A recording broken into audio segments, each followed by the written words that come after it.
रात के करीब 11 बजे थे। अजय एक छोटे से सुनसान रेलवे स्टेशन पर खड़ा था। यह स्टेशन शहर से काफी दूर था और यहाँ से आखिरी ट्रेन गुजरने वाली थी। ठंडी हवा चल रही थी और धुंध धीरे धीरे पूरे वातावरण को ढक रही थी। स्टेशन पर बस वही अकेला खड़ा था। चारों तरफ सन्नाटा था। पास की घड़ी में उसने देखा, ट्रेन आने में अभी कुछ मिनट बाकी थे।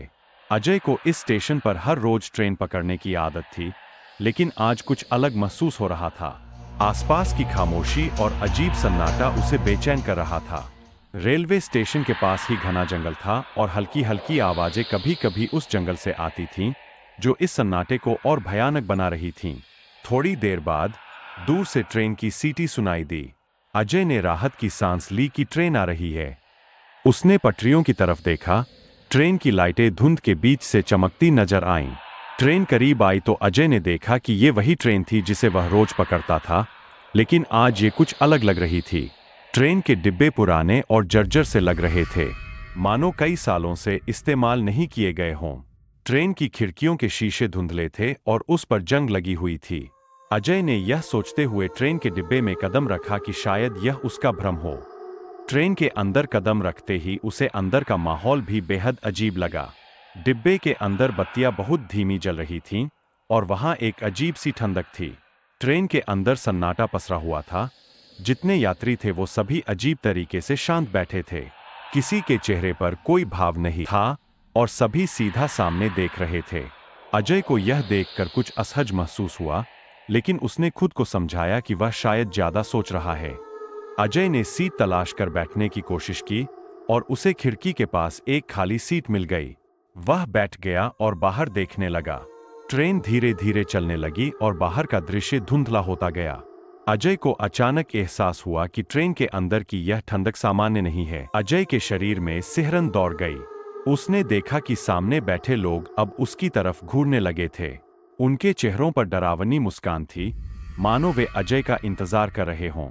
अजय ने डरते डरते अपने बगल में बैठे व्यक्ति को देखा। उस आदमी का चेहरा बेहद पीला और बेजान सा लग रहा था और उसकी आंखें खाली थीं। बिना पलक झपकाए वह अजय को देख रहा था। अजय ने तेजी से अपना चेहरा दूसरी तरफ घुमा लिया और खिड़की के बाहर देखने लगा, लेकिन अब उसकी घबराहट और बढ़ने लगी थी। वह ट्रेन से उतरने के लिए बेचैन हो रहा था, पर ट्रेन की रफ्तार बढ़ चुकी थी। तभी अचानक ट्रेन में एक जोरदार झटका लगा। अजय ने खुद को संभालने की कोशिश की, लेकिन उसकी नज़र जब सामने पड़ी तो वह बुरी तरह चौंक गया। ट्रेन के डिब्बे में बैठे सभी यात्री अब अपनी सीटों से उठ चुके थे और धीरे धीरे उसकी तरफ बढ़ रहे थे। उसके शरीर में एक अजीब सी घबराहट होने लगी, मानो कुछ गलत होने वाला हो। तभी अचानक उसे किसी की हंसी सुनाई दी। यह हंसी बहुत धीमी और भयानक थी। उसने चारों ओर देखा, लेकिन कोई भी हंसता हुआ नजर नहीं आया। फिर वह हंसी और तेज हो गई। इस ट्रेन के बारे में कि ये ट्रेन कई साल पहले एक भयानक दुर्घटना का शिकार हुई थी। उस दुर्घटना में सैकड़ों लोग मारे गए थे और कहा जाता था कि उनकी आत्माएं अब इस ट्रेन में भटकती है। अजय को अब समझ में आ चुका था कि वह फंस चुका है। उसने ट्रेन की चेन खींचने की कोशिश की, लेकिन चेन काम नहीं कर रही थी। वह उठकर दरवाजे की तरफ भागा, लेकिन दरवाजा बंद था।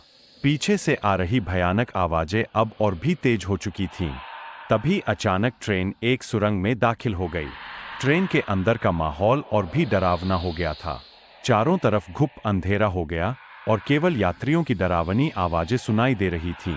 अजय की सांसें तेज हो चुकी थीं। वह अब तक नहीं समझ पा रहा था कि इससे कैसे बचा जाए। तभी उसे खिड़की के बाहर कुछ दिखा, एक सफेद रोशनी जो धीरे धीरे बढ़ती जा रही थी। वह रोशनी किसी इंसान के आकार की थी। अजय को कुछ समझ में नहीं आ रहा था कि ये क्या हो रहा है, लेकिन उस रोशनी के बढ़ते ही ट्रेन में बैठे यात्रियों की हरकतें धीमी हो गईं। अजय ने राहत की सांस ली, लेकिन तभी एक जोरदार आवाज के साथ वह रोशनी ट्रेन के अंदर आ गई। अब ट्रेन का माहौल अचानक शांत हो गया था। यात्री अपनी जगह पर बैठ गए थे और वो भयानक हंसी भी थम गई थी। अजय ने देखा कि वो सफेद आकृति अब उसके सामने खड़ी थी।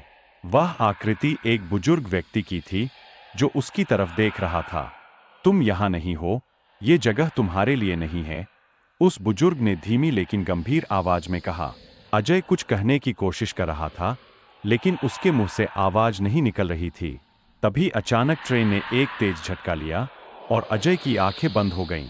जब उसने अपनी आंखें खोलीं, तो वह उसी सुनसान स्टेशन पर खड़ा था जहां से उसने ट्रेन पकड़ी थी।